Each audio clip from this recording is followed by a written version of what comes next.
सच्ची मानना जब गलत हो जाता है आचरण, तो अपना मन अपने को कहता है नष्ट कर दो, ये जीवन किस काम का। होश में हमारे शब्दों को ध्यान से सुनना। जब इतना गलत हो जाता है तो अपना चेहरा अपने को पसंद नहीं आता और अपना जीवन अपने को पसंद नहीं आता और अपने अंदर से मन कहने लगता है नष्ट कर दो इस शरीर को। फांसी लगा ली, जहर खा लिया, ये कर लिया, वो कर लिया। वो इन्हीं इंद्रिय और मन की फिसलन को नहीं सह पाए। आप जिन क्रियाओं से अपने ब्रह्मचर्य का नाश करते हैं, उसी ब्रह्मचर्य से संतान उत्पन्न होती है। तो उसमें परमाणु है ना, वही जीवाणु है ना, जो आप बहुत ही बुरी तरह से उसका नाश कर रहे हैं, तो आप पापाचरण कर रहे हैं। आप ऐसा न समझे कि आपके द्वारा एक क्रिया हो रही तो केवल शरीर की ही हानि हो रही, आपका सर्वस्व नाश हो रहा है, अंतःकरण मलिन हो रहा है, गलत संस्कार पुष्ट हो रहे हैं और पाप का ढेर जमा हो रहा है। आपका अंतःकरण ऐसा मलिन होता चला जाएगा कि एक दिन आपको अंतःकरण से उपदेश मिलने लगेगा कि ऐसे शरीर का त्याग कर दो, किस काम का। से हमारी तुम्हारी दोस्ती पक्की, और हमारी दोस्ती यहाँ की केवल नहीं होती, आर पार की होती है। आर पार की अगर कह दिया तो भगवान अपनो प्रण विसार भगत को पूरो प्रण निभाऊं। अगर ये जो देख रहे हो आप, ये हमारी सामर्थ्य नहीं है। हम उन्हीं के बल पे दहाड़ते हैं और उन्हीं के बल से गारंटी लेते हैं, उन्हीं के बल से बात करते हैं, क्योंकि हमें उनकी कृपा से उनके स्वभाव और प्रभाव का यत किंचित पता है। तो आप निश्चिंत रहो, आप गंदे काम करना मत, गंदे बच्चों के बीच में मत बैठना, मोबाइल से गंदे दृश्य मत देखना। हाँ बिल्कुल, अगर हमारा वीर ब्रह्मचर्य ठीक है तो मन शांत और एकाग्र रहेगा और प्राण बलवान और सूक्ष्म रहेगा। अगर वीर कमजोर हो गया तो मन चंचल अशांत और प्राण स्थूल और बलहीन हो जाएंगे, स्थूल सूक्ष्म नहीं होंगे। जब कोई ताकतवर व्यक्ति आपसे ईर्ष्या कर लगातार आपके जीवन में कोई ना कोई कठिनाई पैदा करे, आप तो सबसे बड़े ताकतवर की शरण में हो जाना चाहिए। सबसे बड़े ताकतवर कौन है? भगवान। उनसे बड़ा कोई ताकतवर ने मिट्टी में मिला दिया, फाड़ के फेंक दिया हिरण्यकश्यप को। इतना बड़ा ताकतवर, त्रिभुवन में बड़े बड़े देवताओं को ऐसे खिलौनों की तरह बंदी बना लेने वाला हिरण्यकश्यप, भगवान ने ऐसे फाड़ के फेंक दिया। वो नरसिंह रूप धारण करके फाड़ के फेंक दिया, काट के फेंक दिया 21 बार दुष्ट क्षत्रियों को। भगवान परशुराम भूमंडल के 21 बार संपूर्ण राक्षसी वृत्ति वाले क्षत्रियों को काट के फेंक दिया। रावण के खोपड़ियों के फुटबॉल खेलते थे बंदर, सबसे बड़े शक्तिशाली। एक बार कमर कस लो, चाहे जगत की सेवा करो, चाहे जिस कार्य में लगे हो, तुम्हारी स्मृति प्रभु में लगी हो। स्मृति के बिना हम जीवन का कोई महत्व नहीं समझते। स्मृति विहीन जीवन सब व्यर्थ। इसीलिए उन परमहंसों के चरणों में स्वयं भगवान चरण रज लेने के लिए पीछे डोलते हैं, जो निरपेक्षम मुनिम शांतम निर्वैरम समदर्शनम अनुब्रजाम्यहम नित्यम पुयत्यंगुरेण भी। ना कोई प्रतिज्ञा, ना कोई चाह, ना कोई इच्छा, निरंतर भगवदाकार वृत्ति। निरपेक्षम मननशील, द्वंद्व में मुक्ता, जो शांत हैं, जो किसी से वैर नहीं रखते, भगवदाकार वृत्ति, उसी मार्ग के आप पथिक हैं।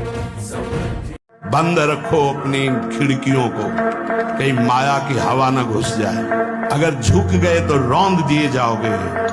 एक एक बात अच्छे से समझ लो, मुस्कुरा के, प्रेम व्यवहार दिखा के, अपनापन करके फिर तुमको अधीन किया जाएगा। माया भगवती बहुत बलवती है, ऐसे करके फिर ऐसे प्रहार करती है, क्योंकि साधक बहुत प्रवीण है। ऐसे में अपने को बचा लेगा, लेकिन ऐसे में बचाना बहुत कठिन होता है। थोड़ा दुख आया रो दिए, थोड़ा खुशी हुई नाच दिए। नाचना भी है तो ऐसी हिम्मत में कि बारी से बारी दुख में भी नाचना बंद नहीं होगा। रोना है तो केवल प्रभु के लिए रोना है, झुकना है तो केवल भगवत भाव में झुकना है। हमको कोई रौंद नहीं सकता, कोई झुका नहीं सकता। हम भगवान के अंश हैं। थोड़ा तो समझो यार। शरीर को 2-4 घंटे तो इतना श्रम होना चाहिए कि वो एकदम फैल जाए। इतना श्रम होना ही चाहिए ब्रह्मचर्य पचाने के लिए। ये बैठे बैठे ब्रह्मचर्य नहीं पचता, उसके लिए या तो सिद्धासन, पद्मासन या परिक्रमा कम से कम 20 किलोमीटर ऐसा होना चाहिए। सुबह कम से कम 5 कोस दौड़ लगाओ। अपने ब्रह्मचारी हो, बोले ब्रह्मचारी चश्मा लगा, ब्रह्मचारी ब्लड प्रेशर की गोलियां खा रहे, ब्रह्मचारी मच्छर नहीं उड़ रहे ऐसे, और ब्रह्मचारी लार्वेरी ब्रह्मचारी मतलब ज्वलंत शक्ति। विद्यालयों में ब्रह्मचर्य की तो शिक्षा नहीं दी जाती, और एक शिक्षा जुड़ गई है कि आप ब्रह्मचर्य क्षीण करें तो कोई हानि नहीं है, ऐसा डॉक्टर बताते हैं, और ऐसा उनको उपदेश मिलता है प्रायः। ऐसा जो उत्साह बढ़ाने वाले लोग हैं वो भी कहने लगे, सर्वनाश कर दिया बच्चों का। अभी 13, 14, 15, 16, 18 की अवस्था है, और वो अन्य क्रियाओं द्वारा अपनी जीवनी शक्ति का नाश करने लगे। आप हनुमान चालीसा पढ़ो 100 और इसके बाद करो मनमानी आचरण, तो हनुमान जी महाराज कृपा नहीं करेंगे, क्योंकि हनुमान जी महाराज महाभागवत हैं। आप अच्छे आचरण करो और जय हनुमान जी की केवल बोल दो तो कृपा कर देंगे, जय सिया राम की बोल दो तो कृपा कर देंगे।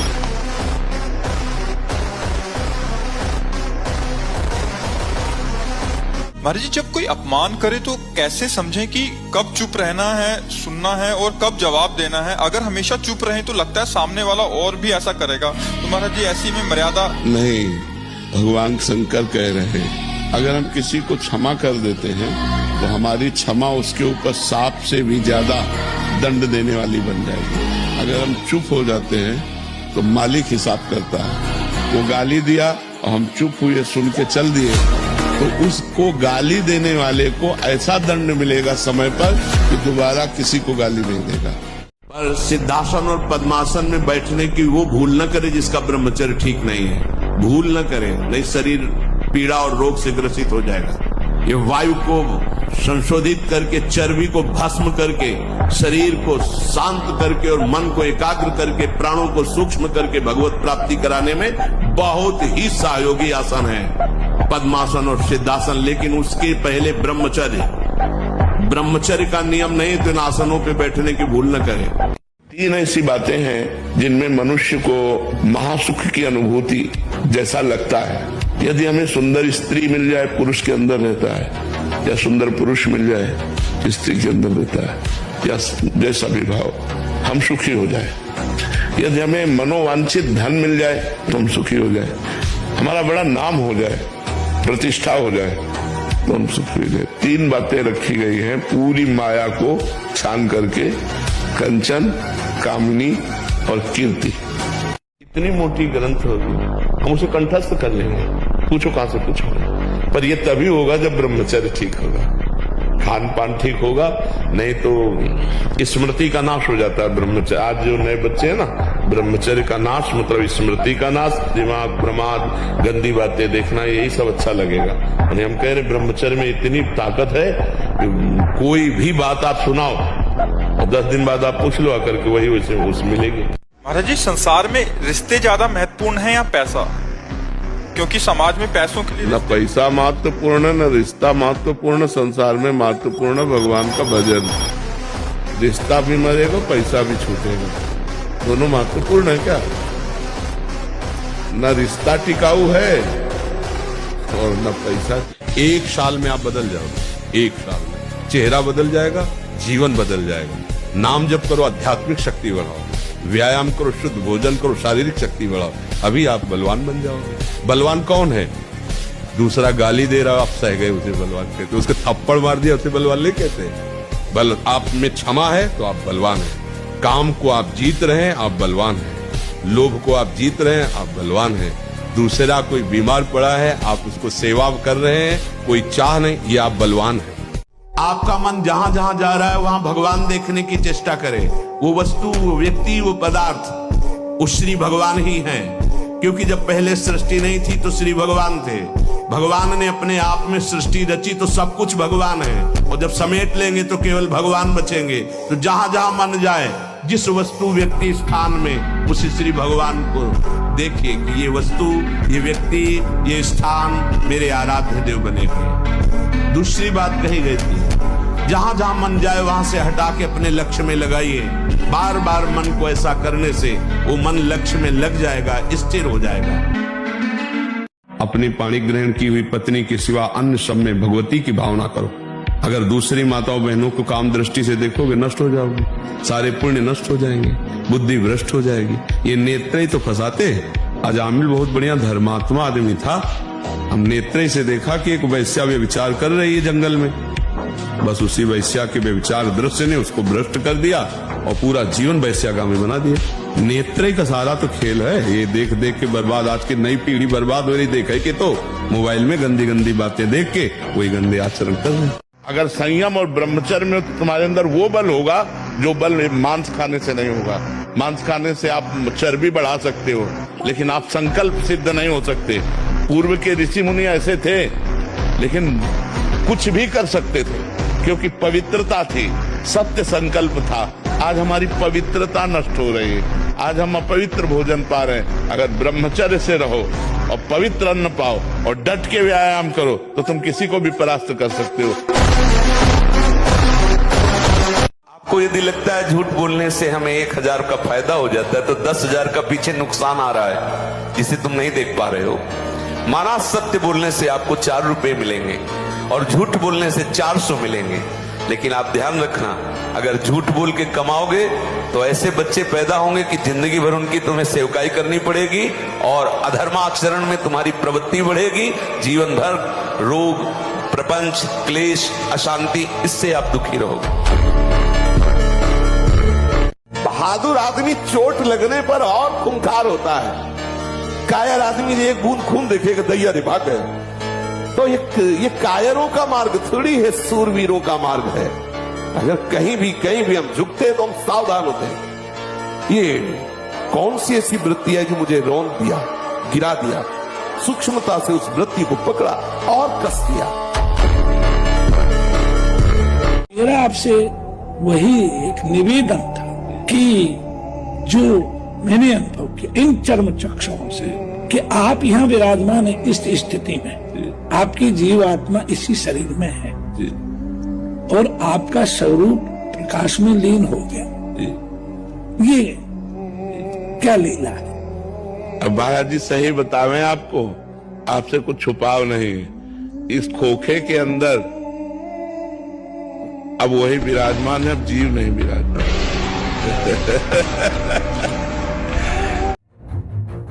प्रपंच की तरफ से पूर्ण मौन होना चाहिए। आपको पहली बार कोई खड़ा करके बात कर रहा है, समझ में आया इससे बात करना प्रभु को भूल जाना है। अगली बार से वो कहेगा राधे राधे, उत्तर नहीं देना। श्री हरिवंश, उत्तर नहीं देना। अंदर से श्री हरिवंश बोले चल दिए। हमें किसी से क्या लेना? हम किसी का अहित नहीं करेंगे, अमंगल नहीं करेंगे, हम किसी पर दोष दर्शन नहीं करेंगे, पर हम अपनी वृत्ति को भगवदाकार करने आए। ये नहीं कि कोई हमसे बोले तो हम बोलना जरूरी है, नहीं। कोई प्रश्न करे तो बोलना जरूरी नहीं। उपासक हो, आप कृपा करें तो बात कर ले, ना चाहे तो बिल्कुल आपके ऊपर कोई शासन नहीं कि आपको बात करना ही पड़ेगा, ऐसा सिद्धांत नहीं। सर्वनाश कर देता हूं उनका जो मेरे शरणागत को स्वप्न में भी दुख देने की बात सोचे, चाहे वो कर्म हो या कोई भी हो। मैं उसका भाई बन जाता हूं, मैं उसका दोस्त बन जाता हूं, मैं उसकी मां बन जाता। सारे संबंधों का पोषण मैं करता हूं स्वयं। वो मेरे प्रेम में व्याकुल होकर अपनी श्वासें पूर्ण करता है। अभ्यास तो इतना विचित्र है भैया कि हमको एक साधक मिला, उसने बताया मैं करता ही नहीं, सोते हुए मेरे हाथ से हो जाता। मैं करता भी नहीं हूं, मुझे सुध भी नहीं रहती।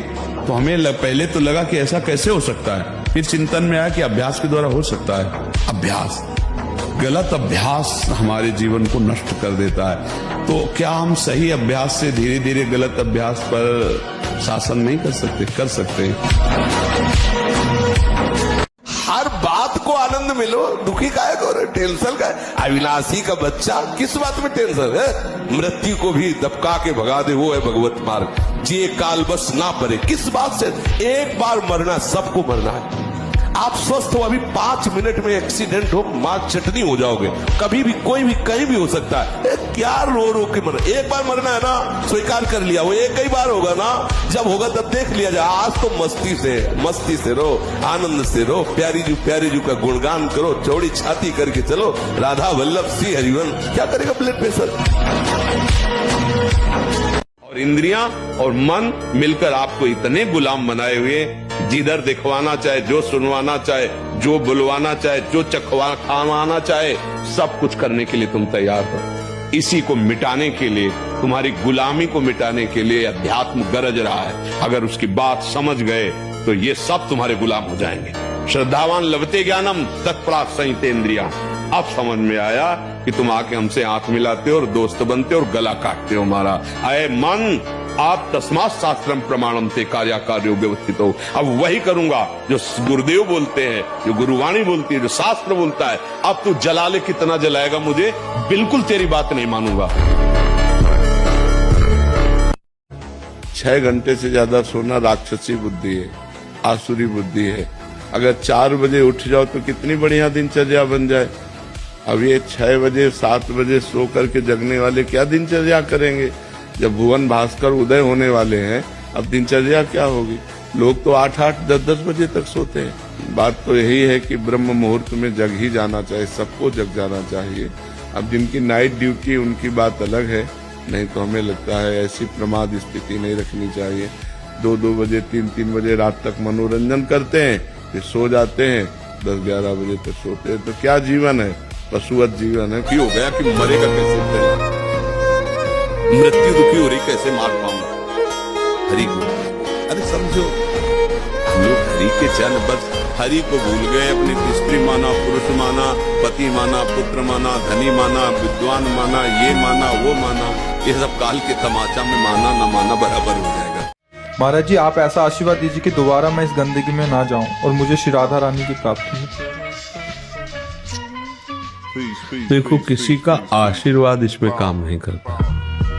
ये सब नाटकबाजी की बातें हैं, हम इस पर विश्वास नहीं करते। तो इसलिए आपका निश्चय होना चाहिए। हम नंबर 1 होना चाहते हैं जिस डिपार्टमेंट में, क्योंकि हम नंबर 1 के हैं।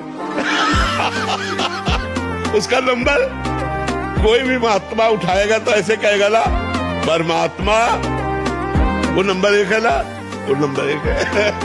तो हम है ना उसके बच्चे। हम अविनाशी मरना नहीं चाहते, हम सुख सिंधु, हम सुख चाहते हैं, हम अमर होना चाहते हैं, हम नंबर 1 बनना चाहते हैं। ये सब हमारे पिता के लक्षण हैं।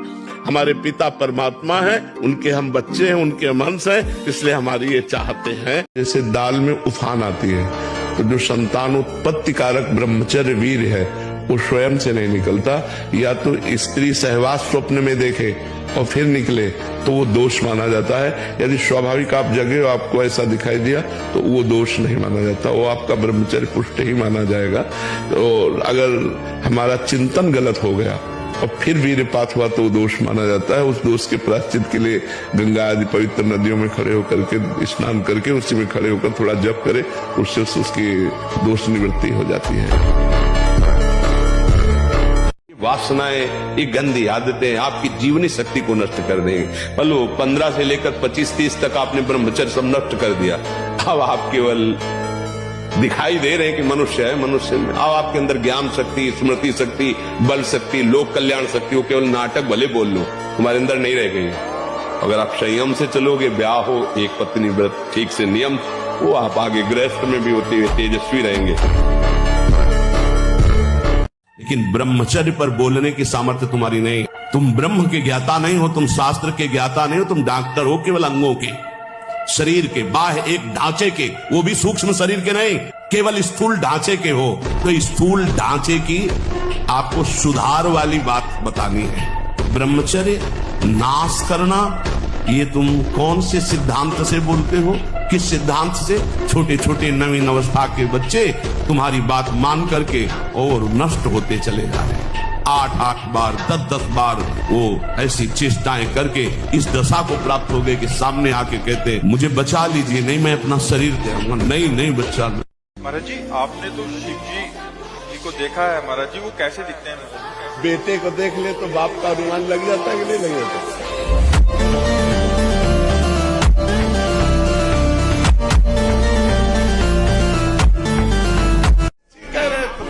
दोस्त की तरह कह रहे, अगर तुम संसार संसार में सुखी होना चाहते हो, चिंता भय रहित होना चाहते हो, तो नाम जप रही राधा राधा राधा राधा।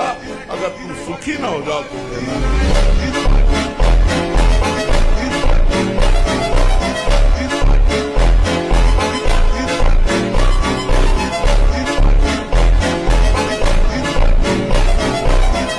सूर्य उदय हो रहा हो, आप सो रहे, चाहे गृहस्थ हो चाहे विरक्त हो, आप बिल्कुल नष्ट हो जाएंगे, आपकी आयु नष्ट होगी, आपकी बुद्धि भ्रष्ट होगी, आप ब्रह्मचर्य रह नहीं सकते। कह देते ब्रह्मचर्य की क्या जरूरत, क्या आप सच्ची माने। आप 2 महीने ब्रह्मचर्य, अगर गृहस्थ है 2 महीने ब्रह्मचर्य रहिए, 2 महीने केवल, और फिर आप देखिए आपको कैसा लगता है। काल रूपी शिकारी धनुष पर विष का बाण चढ़ा चुका है, तुम ठीक निशाने पे हो, होश में हो जाओ।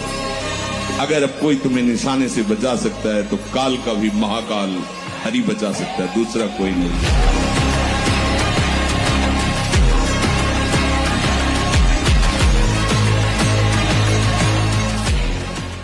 स्त्री संबंधी, पुरुष संबंधी, भोग संबंधी वार्ता हमारे अंदर संस्कार डालती है और हम समझ नहीं पाते। वो हमारे अंदर ऐसी अग्नि पैदा करती है जिससे वीर शक्ति स्खलित हो जाती है। कभी हम सोच में बैठे लघु शंका में तो सबसे पहले वीर स्खलित हो गया। अब आपको लगेगा कि ये रोग है, रोग नहीं, आपकी गलती है। आपने जो गलत चिंतन किया, क्रिया नहीं की, लेकिन मनोवाह नाड़ी ने संपूर्ण शरीर से वीर को खींच करके वो निकाल दिया। अब निकल जाएगा वो आपकी असावधानी के समय। करो अस्त में तुम, और शनि साढ़े चढ़ा हुआ है इसलिए ऐसा होता है। बेवकूफी वाली बातें बच्चा है। अभी अवस्था है तुम्हारी वीरपात करने की। गेहूं की फसल तैयार हो रही है, गलेत पे हो। गलेत माने होता है दाना अभी पड़ रहा है, और आप उसको काट लो तो न भूसा होगा न दाना होगा, व्यर्थ जीवन चला जाएगा। कम से कम 20-22 वर्ष ब्रह्मचर्य का पालन करो, फिर गृहस्थी में जाओ। संतान तेजस्वी होगी, देशभक्त होगी, माता पिता की भक्ति कर। ये क्या है? भगवान कश्यप जी में रख के उड़ सकते हैं। 10,000 वर्ष भजन किया, गरुड़ जी का घंटे की निद्रा। अगर आप जो नींद ले रहे हैं वो 6 घंटे तो होना चाहिए। स्वस्थ शरीर के लिए 6 घंटे आवश्यक है। तो अगर आप 10 बजे रात के सो जाएं तो 11, 12, 1, 2, 3, 4 बजे आपकी आंख खुल जानी चाहिए और फिर नींद नहीं आना चाहिए। अगर नींद आती है तो खड़े होकर भजन करना चाहिए, टहलने लगना चाहिए, ठंडा पानी रख ले मुख में, ऐसे डाल लेना चाहिए। नींद भजन में नहीं आनी चाहिए। ब्रह्मचर्य रहने के लिए आपको अपनी दिनचर्या सुधारनी होगी। प्रातः 4 बजे आपको उठना ही होगा, तभी आप ब्रह्मचर्य रह सकते हैं। अगर आप नहीं उठते तो आप देख लेना इसका आध्यात्मिक प्रभाव पड़ता है।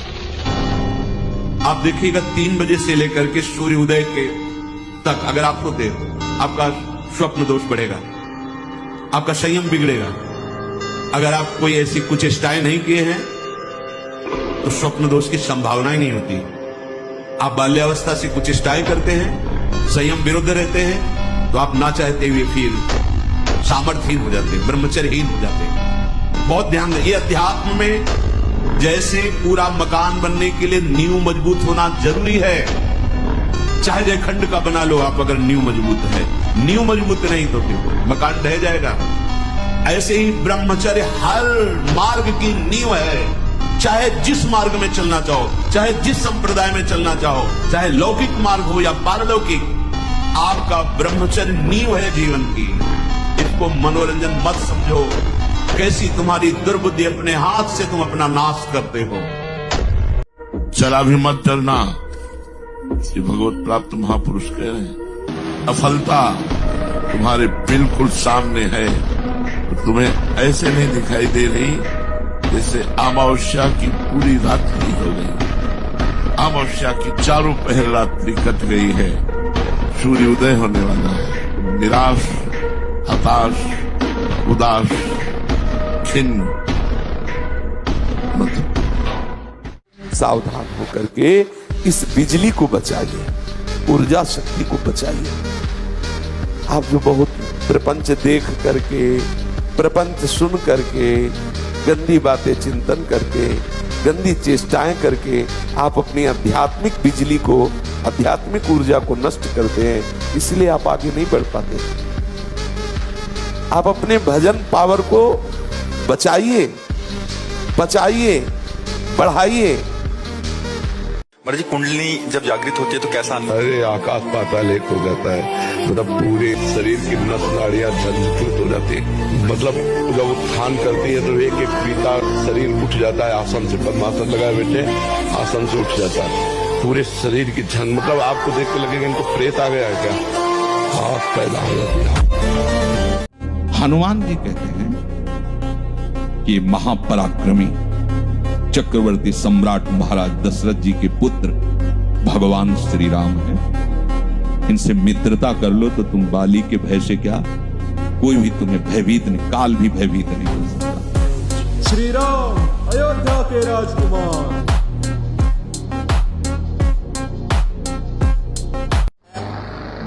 तृष्णा, भोगे हुए विषय को पुनः भोगने की इच्छा का नाम तृष्णा है। वो चाहे किसी भी इंद्रिय का विषय हो, कोई भी भोगे हुए विषय को पुनः भोगने की इच्छा का नाम तृष्णा है। सुनो इसे, मनन करो इसे, उतारो। जब तुम्हारे अंदर मांग हो तो देखो तृष्णा की मांग तो नहीं है ये। कभी भी जीवन में कभी भी जो भोगे हो उसके संस्कार हैं, अनंत जन्मों के संस्कार हैं। उन्हीं को भस्म करने के लिए तो परमार्थ के पथिक बने हो कि उपासक इस तृष्णा रूपी डाइन से बच जाए। ये कभी आघाती नहीं, भोगते हो, भोग एक ही भोग नहीं। जो भी भोग इंद्रियों के हैं उनको पुनः भोगने की इच्छा का नाम तृष्णा है। डॉक्टर ने कहा 2-2.5 साल बहुत 3 साल, ऐसे 18 साल 19 साल हो गए। हम किडनी के फेल वाले डिपार्टमेंट में है ही नहीं, हम पास वाले डिपार्टमेंट में। क्यों? हम श्री जी से जुड़े हुए हैं, भगवान से जुड़े हुए, इतना भी भय नहीं है। 2 किडनी दोनों फेल है, अगर 4, 5, 6 होती, सब फेल होती तो भी भय नहीं होता। मोबाइल में गलत दृश्य देखने वाले कैसे संभल सकते हैं? जब मछली की क्रीड़ा देखकर एक महात्मा 50 ब्याह करता है तो तुम मनुष्य की क्रीड़ा देखोगे, सर्च करके गंदी गंदी बातें देखोगे, इधर उधर की नाटक नौटंकी देखोगे, तुम भजन करोगे? ये बहुत बड़ी कलयुग की कुचाल है मोबाइल।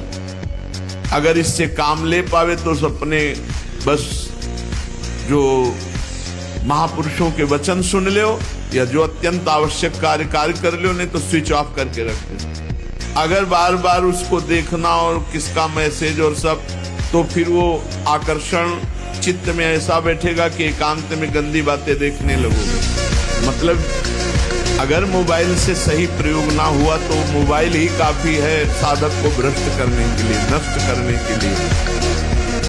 जो मुक्त होना चाहता है ऐसे व्रत वाला साधक कभी किसी जीव को मैथुन करते हुए ना देखे। अगर एक बार दृष्टि चली जाए तो तुरंत वहां से हटा के नाम जप में लगावे।